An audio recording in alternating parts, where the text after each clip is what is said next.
నువ్వు నిజంగా క్రీస్తు ఖైదీవి అయితే బ్రదర్ నిన్ను చీరల దుకాణానికి తీసుకెళ్ళాడు, 10,000 రూపాయలు పెట్టి తీసుకో, మొత్తం ఎంత అంటే అంత 10,000 ఆ పైనే అన్నాడు.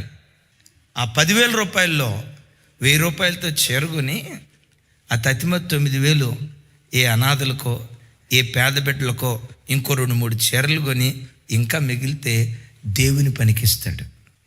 ఇది ఎవరు చేస్తారు? అందరూ చేయరు సార్, అందరూ చేయరు. క్రీస్తు ప్రేమకు ఖైదీలు ఉంటారు. నేనంట అసలు ఈ దర్శనం క్రైస్తవ సంఘం మర్చిపోయింది ఇప్పుడు. ఎందుకో చెప్పమంటారా? ఈరోజు ఫ్యాషన్లు క్రైస్తవ సంఘానికి నేర్పుతుంది ఎవరై అంటే మా పాస్టర్ గారులే.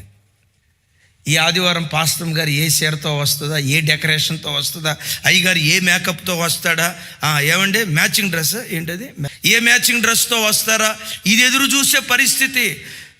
క్రైస్తవ సంఘానికి కొంతమంది దైవ సేవకులే ఆర్భాటాలు విలాసాలు ఇవి నేర్పుతున్నారు, త్యాగం నేర్పట్లా.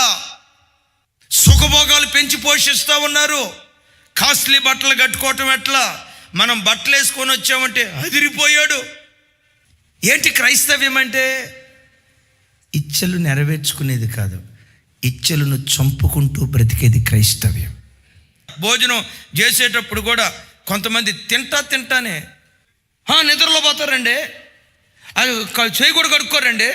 ఎందుకు? ఆ రేంజ్లో బ్యాటింగ్ చేశాడు మా వాడు. అలా తిని అనారోగ్యం తెచ్చుకుంటే రేపు బీపీ షుగర్ వచ్చింది. నువ్వు అర్ధాయిస్తూ చనిపోవటం దేవుని చిత్తం కాదు. ఎందుకో తెలుసా? నీలాంటి భక్తి పరులు ఎక్కువ సంవత్సరాలు బ్రతకాలా, నీలాంటి ప్రార్థన పరులు ఎక్కువ సంవత్సరాలు బ్రతకాలా, నీలాంటి విజ్ఞాపన వీరులు ఎక్కువ సంవత్సరాలు బ్రతకాలా, నీలాంటి భక్తి కలిగిన పిల్లలు అనేక సంవత్సరాలు బ్రతికి కొన్ని వేల మంది భక్తుల కొరకు మీరు కన్నీళ్లు గారుస్తూ ప్రార్థన చేయాలి.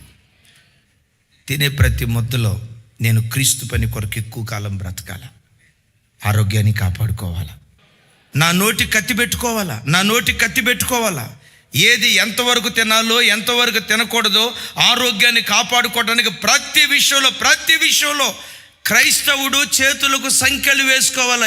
ఇంట్లో వంట చేసేవాళ్ళు ఉన్నారు, బాత్రూమ్లు కడిగే వాళ్ళు ఉన్నారు, నీకు పని చాలా తక్కువ. అయినా క్రీస్తు ఖైదీ కంటార నిద్రపోడు, క్రీస్తు ఖైదీ కడుపు నిండా తినడు, క్రీస్తు ఖైదీ కోరుకున్న బట్ట కట్టుకోడు. క్రీస్తు ఖైదీగా పిలువబడిన వాడు ప్రతి విషయంలో కాళ్లకు చేతులకు సంఖ్యలు వేసుకొని, ప్రతి అవయవానికి సంఖ్యలు వేసుకొని తనను తాను చంపుకుంటూ క్రీస్తు కొరకు బ్రతుకుతాడు.